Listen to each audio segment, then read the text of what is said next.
এখন আমি একটু কুতর্ক করি। আপনার প্রশ্ন তো অনেক লম্বা, হয়তো ভুলে যেতে পারি কোন পার্ট বলবো। আপনি বলেন, পরে ভাই আমি আপনাকে ধরিয়ে দেবো। না, আপনাদের সামনে কথা বলতে হলে আমার মানে আবু হেনা রাজ্জাকি, আপনাকে আমাদের অনুষ্ঠানে স্বাগত জানাচ্ছি। আপনাকে আমার শুভেচ্ছা। আবু হেনা রাজ্জাকি, একটা জিনিস খেয়াল করেছেন আপনি, গত দুদিন ধরে কিন্তু একটা এক ধরনের উত্তপ্ত রাজনৈতিক পরিস্থিতি আমরা দেখলাম।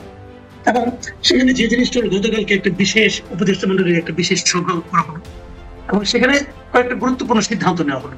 প্রথমত, যে আওয়ামী লীগের যারা নেতা আছেন এবং যারা নাকি এই জুলাই গণ অভ্যুত্থানের সময় বিভিন্ন গণহত্যা এবং অপরাধমূলক কর্মকাণ্ডের সঙ্গে জড়িত ছিলেন বলে অভিযুক্ত আছেন, তাদের বিচার সম্পন্ন না হওয়া পর্যন্ত এই দলটার সকল ধরনের রাজনৈতিক কর্মকাণ্ড স্থগিত করা হবে। পাশাপাশি যে ট্রাইব্যুনালে বিচার হতে পারে, সেই ট্রাইব্যুনালের যে আগে রাজনৈতিক দলকে নিষিদ্ধ করার যে এখতিয়ার ছিল না, সেই এখতিয়ার তাদেরকে দেওয়া হবে। এই যে ঘটনা প্রবাহ, এবং তার সঙ্গে আমরা দেখলাম দুদিন একটা আন্দোলন হলো, যে আন্দোলন থেকে মানে মনে হচ্ছে আন্দোলনের চরিত্র দেখে মনে হচ্ছে অনেকটা সরকারি সহযোগিতায় আন্দোলনটা হচ্ছে। এই সব মিলিয়ে এই যে ঘটনা প্রবাহ, এটাকে আপনি কিভাবে মূল্যায়ন করেন? আপনার প্রশ্ন তো অনেক লম্বা, হয়তো ভুলে যেতে পারি কোন পার্ট বলবো।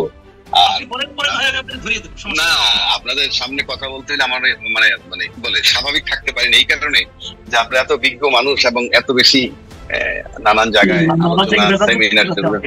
হ্যাঁ, যাই হোক, না আমি যেটা মনে করি আপনার ব্যাপারে সেটাই বলছি। বিষয়টা হচ্ছে, আপনি প্রথমত যদি ওই পার্টটা শুরু করি, যে আপনি বললেন যে এমন কথাও আছে যে সরকারের সাথে আতাত করে এটা করেছে, মানে আপনার কথাটার অর্থ এরকম।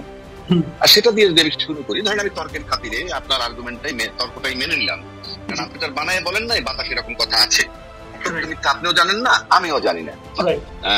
কিন্তু প্রশ্ন হচ্ছে, আমি তর্কের খাতিরে ধরে নিলাম যে ধরেন এটা সাজানো, যে তোমরা আন্দোলন করবা আমরা এইভাবে করবো, কথার কথা। আর সাজানো মানে তো এটাই, আর তো কিছু না। সেক্ষেত্রে আমি যদি একটু পিছনে যাই, আপনার মনে আছে যে ইমরানের সরকার শাহবাগ থেকে তার যাত্রা শুরু, এবং এখন কিন্তু সে বিলীন হয়ে গেছে। অর্থাৎ আমার কাছে মনে হয় ওটাই তার মিশন ছিল।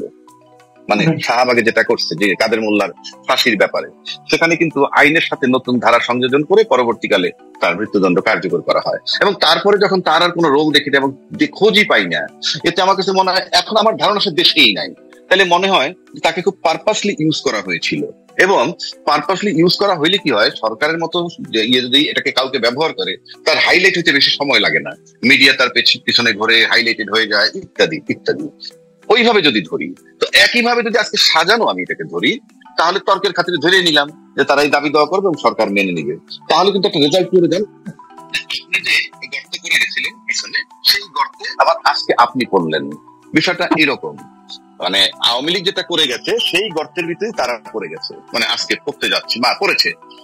আর যদি ওইভাবে ধরি, আর যদি রিয়েলিটিতে আসলে আমি ব্যক্তিগতভাবে যদি আমার মূল্যায়নটা জানতে চান, প্রথমত আওয়ামী লীগ সম্পর্কে আমি এইভাবে ভাবি, আপনি যেটা একটা গাড়ি ধরেন, চলন্ত গাড়ি বা একটা গাড়ি, চালু গাড়ি, সেই গাড়িটা চালায় একজন চালক। সেই চালক হঠাৎ করে মনে করেন এমন একটা পরিস্থিতি হইলো যে চালকটা গাড়িটা ছেড়ে কাউকে না বলে চলে গেল, ইভেন গাড়ির স্টার্টটাও বন্ধ করলো না।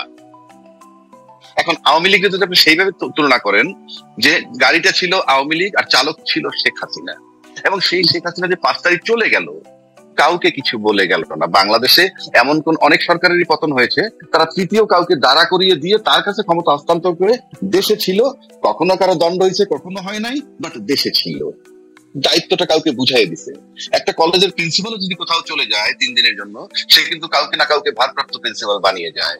এত বড় একটা রাষ্ট্র, যার কাছে 18 কোটি লোকের ভাগ্য এবং 18 কোটি লোকের নাম বিক্রি করেছে, যে তাকে জনগণ বসিয়েছে, কাউকে না বলে একেবারে বের হয়ে চলে গেল। তার মানে ওই গাড়িটাকে স্টার্ট অবস্থায় চলে গেছে। আজকে যে সিদ্ধান্ত হয়েছে, তাতে মনে করেন আওয়ামী লীগকে যদি গাড়ি ধরেন, গাড়ির জায়গায় গাড়ি আছে, শুধু স্টার্টটা বন্ধ করে দিয়েছে, মানে ইঞ্জিনটাকে বন্ধ করে দিয়েছে। এটা হলো আপনার যদি বলেন কার্যক্রম বন্ধ, কারণ দল নিষিদ্ধ আর কার্যক্রম নিষিদ্ধ এক নয়। এবং দল নিষিদ্ধ কোনো যৌক্তিক সিদ্ধান্তও নয়, কারণ দলের ব্যাপারে ভোট দেয় মানুষ, ভোট দিলে ক্ষমতা আসবে, না দিলে আসবে না, এটা হলো দল। আবার কেউ কেউ বলেন যে রাজনৈতিক দল সবার মত নিয়ে বন্ধ নিষেধ করা উচিত ছিল কার্যক্রম, না, এটা সবাই মতামত নেওয়ার ব্যাপার না। রাষ্ট্র যদি মনে করে যে কোনো কারণে এই কার্যক্রম বন্ধ করা দরকার, সে তার সিদ্ধান্তে করতে পারে। আর যদি মনে করে বন্ধ করার দরকার না, রাজনৈতিক লোকেরা বললে, দল বললেই বন্ধ করে দিবে, এটাও সঠিক নয়। এখন আসেন, আমার কাছে এই কার্যক্রম যৌক্তিক মনে হয় কিনা। প্রথম কথা বলি, বাংলাদেশের সার্বভৌম স্বাধীন সার্বভৌম দেশ। এই স্বাধীন সার্বভৌম দেশের সার্বভৌমত্ব যেই নষ্ট করুক কোনো কারণে, যে প্রক্রিয়ায় করুক, সেটা যদি আপনি মাসুদ কামালও করেন, তাহলে আমি মনে করি আপনার একটা বিরাট পানিশমেন্ট হবে, যেহেতু আপনার দল নাই। কিন্তু আপনি যদি রাজনীতি করেন এবং আপনি যদি দেশের সার্বভৌমত্ব নষ্ট করার প্রক্রিয়ায় সম্পৃক্ত থাকেন, আপনার রাজনীতি করার অধিকার বাংলাদেশে থাকবে না। এটা আমার কাছে মনে হয়, অন্তত সার্বভৌমত্ব যদি হ্যাম্পার হয়। এবার আসেন, বাংলাদেশ একটা ভূখণ্ড আছে, সার্বভৌমত্বের সংজ্ঞায় একটা ভূখণ্ড আপনার লাগবে। সে আমাদের একটা ভূখণ্ড আছে, এবং সার্বভৌমত্বের সূত্র মোতাবেক এই ভূখণ্ডটাকে পাহারা দেওয়ার জন্য কিন্তু রাষ্ট্রের কিছু বাহিনী থাকে। অর্থাৎ বাংলাদেশের যদি বর্ডার সিকিউরিটি ধরেন আপনি, তাহলে কিন্তু ছিল বিডিআর, আজকে যারা বিজিবি। এবং আপনি জানেন যে বিডিআর কিন্তু নিজস্ব অফিসার নাই, সেনাবাহিনী থেকে তাদের এখানে অফিসার পাঠানো হয়। তো বাংলাদেশে 57 জন সেনা অফিসার মারা গেছে। আমি ব্যক্তিগতভাবে তখনও বিশ্বাস করতাম না যে অপারেশন ডাল ভাতের নামে এতগুলো অফিসার মারা যেতে পারে। কিন্তু সময়ের ব্যবধানে যখন জাতিসংঘ তদন্ত করলো এবং তাজুল ইসলাম সাহেবদের তত্ত্বাবধানে যখন অলরেডি বোধহয় প্রসিকিউটর কালকে বোধহয় রিপোর্ট আসবে, তাদের তদন্ত রিপোর্ট, এই দুই জায়গায় মিলে বোঝা যায় যে দ্যাট ওয়াজ এ কনস্পিরেসি, ওই হত্যাটার ব্যাপারে। এবং তারপরে যখন এই 57 জন অফিসার মারা গেল, তাদের ব্যাপারে যখন প্রধানমন্ত্রী, সাবেক প্রধানমন্ত্রী শেখ হাসিনা সেনাকুঞ্জে গেলেন, সেখানে যারা ক্ষোভ প্রকাশ করছে এমন প্রায় 2 শতাধিক অফিসার চাকরিচ্যুত হয়েছে। তাহলে আমার ভূখণ্ডটা যারা পাহারা দিবে, তাদের 57 জন নিহত হইল এবং 200 লোককে আপনি সরিয়ে দিলেন। তার মানে আমার ভূখণ্ডটা পাহারা দেওয়া, ভূখণ্ডটা অনেকটা অরক্ষিত হয়ে গেল, যেটা সার্বভৌমত্বের জন্য যদি হুমকি আসে খুবই যৌক্তিক। সেকেন্ড আসেন, এটা করার পর কিন্তু উনি আয়রন লেডি হয়ে গেলেন, কারণ 57 জন অফিসার মেরে হজম করা, তারপরে 200 লোক চাকরিচ্যুত হওয়ার পর, অফিসার চাকরিচ্যুত হওয়ার পর বহাল তবিয়তে থাকা একটা অস্বাভাবিক ঘটনা, যেটা শেখ হাসিনা দেখাইতে পারছেন। এবং সেখান থেকে ভয়ের রাজনীতি, আতঙ্কের রাজনীতি বাংলাদেশে শুরু। এখানেই শেষ নয়। আপনি যদি স্বাধীন সার্বভৌম দেশ বলেন, তাহলে আপনার দেশের যে ভিতরের আভ্যন্তরীণ যে নাগরিক সমাজ আমরা, তাদেরকেও কিন্তু একেবারে স্বাধীনভাবে বেঁচে থাকতে হবে, জীবনের নিরাপত্তা থাকতে হবে। সেখানে আপনি যদি 5ই মে 2013 সালের ঘটনাটা আনেন, আপনি অনেক আলেম মারা গেছে, মাদ্রাসার ছাত্র মারা গেছে, কোনো সন্দেহ নাই। তারপরে 16 বছর ব্যাপী বিনা বিচারে হত্যা, আয়নাগর, সব যদি মিলান, তাহলে এই দেশের মানুষের আভ্যন্তরীণ সার্বভৌমত্ব বলতে যা বোঝায় সেটাও ছিল না। এরপরে যদি আসেন যে আবার বর্ডার ক্রস করে, যেমন ধরেন আপনি যে বাসাটায় থাকেন, সেখানে দরজা নক করে আর যদি বলে যে আমাদেরকে কিছু গুন্ডা তাড়াচ্ছে, আপনি ঘরে একটু আশ্রয় নেই, 5টা লোক ঘরে ঢুকিয়ে দিলেন, এরপর আর বের করতে পারতেছেন না, আপনার ঘরটার প্রাইভেসি বা সার্বভৌমত্ব থাকবে? আর থাকবে না। তো আপনি যখন আমার একটা স্বাধীন ভূখণ্ডের মধ্যে 57 জন অফিসার তো মূল্যই 2009, 17তে যখন 10 লক্ষ 11 লক্ষ রোহিঙ্গা ঢুকাইলেন, সার্বভৌমত্ব ছিল না। তর্কের খাতিরে ধরে নিলাম যে বিপদগ্রস্ত মানুষকে আপনি আশ্রয় দিচ্ছেন, আপনি তাদের ওয়ে আউট রেখে না ঢুকতে দিবেন, কিন্তু আপনি তারপরে আর তাদেরকে বের করতে পারলেন না। না পারলে কি হইল, আমার দেশের একটা ভূখণ্ডের মধ্যে 10-11 লক্ষ লোক, এখন 13-14 লাখ হয়েছে গত বছর মিলিয়ে এই সরকার সহ। আপনি বলতে যাচ্ছেন শেখ হাসিনা নানা কর্মকাণ্ডের মাধ্যমে বাংলাদেশের সার্বভৌমত্বকে বিপন্ন করে ফেলেছিল? ইয়েস, আমি সেটা বলতে চাই। এবং এই যে ভূখণ্ডকে আপনি ঢুকাইলেন, আপনি লক্ষ্য করে দেখেন, তারপরে 18 সালের নির্বাচন হয়েছে, একটা ভূখণ্ডে 10-12 লক্ষ লোক ছিল, তারা ভোটার না, দেশের নাগরিক না, তাদেরকে আমি বাসায় রেখে আমি আমার নির্বাচন করে যাচ্ছি, ওখানে কিন্তু আমার কোনো রোল নাই, এবং তারা আমার দেশে অবৈধ, তারা আমার নাগরিক না, ভোটারও না। তাহলে আমি শেষ করি, আমি বলে এই যে সার্বভৌমত্বের প্রতি যে হুমকি যেটা হইলো, সেই সার্বভৌমত্বকে ক্ষতিগ্রস্ত করছি আমি আজ পর্যন্ত। আমি মনে করি সার্বভৌমত্ব যাকে দিয়ে নষ্ট হবে কিংবা হুমকির কাছে, তাদের রাজনীতি করার অধিকার নাই। সে আওয়ামী লীগ না, যে কোনো ব্যক্তি বা যে কোনো গোষ্ঠী বা যে কোনো দলের। আপনার এই বক্তব্যের সঙ্গে আমি একমত। এখন আমি একটু কুতর্ক করি। হ্যাঁ, সেটা হলো, আপনি এতক্ষণ যে কথাগুলি বললেন, এগুলি সবকিছুর জন্য শেখ হাসিনা দায়ী। শেখ হাসিনা বাংলাদেশের সার্বভৌমত্বের জন্য হুমকি ছিলেন আপনি বলছেন।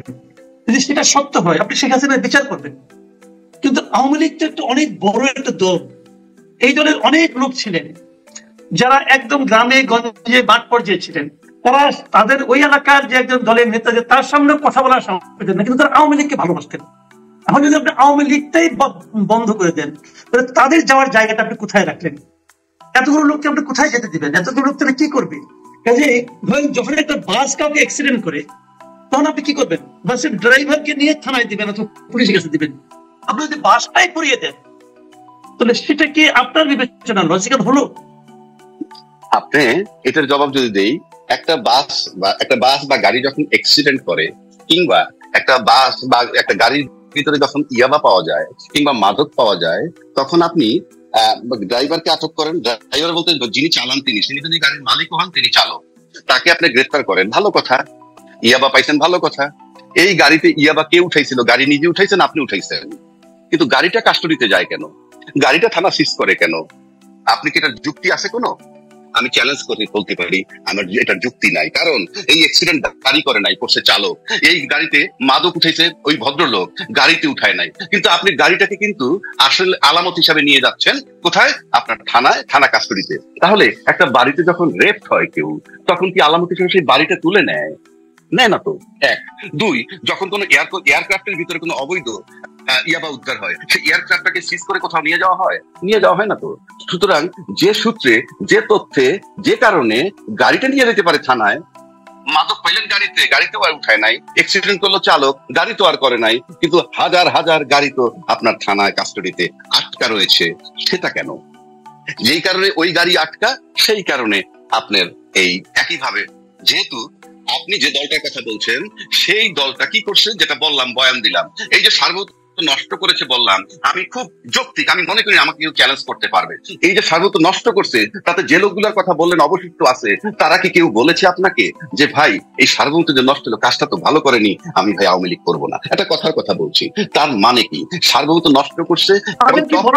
পরিবেশ আছে, একজন ধরেন একজন আওয়ামী লীগের উপজেলা কমিটির একজন লোক সেই কথাটা বলতে চায়, তাকে বলার মতো কোনো বাস্তবতা আপনি বজায় রেখেছেন? সে আজকে ঢাকায় এসে প্রেস কনফারেন্স করে বলতে চায়, তাকে আসতে দিলেন? সেটা এলাকা থেকে বের হওয়ার সমস্যা নেই, সে তো মবের কবল। কোথায় বলতে চায়? কোথায় বলেন আপনি? ধরা যাক সে বলতে চায়, তাকে আপনি কি বলেন? আমি তো ধরবো না, আমি তো দেখি নাই। ইভেন শেখ হাসিনা চলে যাওয়ার পর উনি কি বলছেন? উনি বলছেন আমার কি অপরাধ, আমি কি করেছি? না না, ওনার ফলোয়ার্সই তো তারা, ওনার ফলোয়ার্সই তো তারা। আপনি শুনেন, আপনি আপনি আপনি আপনি একটা কথা বলি, আপনি কি বলে, a tree is known by its fruits, একটা কথা আছে, বৃক্ষ তোমার নাম কি, ফলে পরিচয়। তাহলে আপনি ফলগুলোও যদি দেখেন, গ্রাসরুট লেভেল থেকে ফল ধরে আসেন, আপনিই বলতে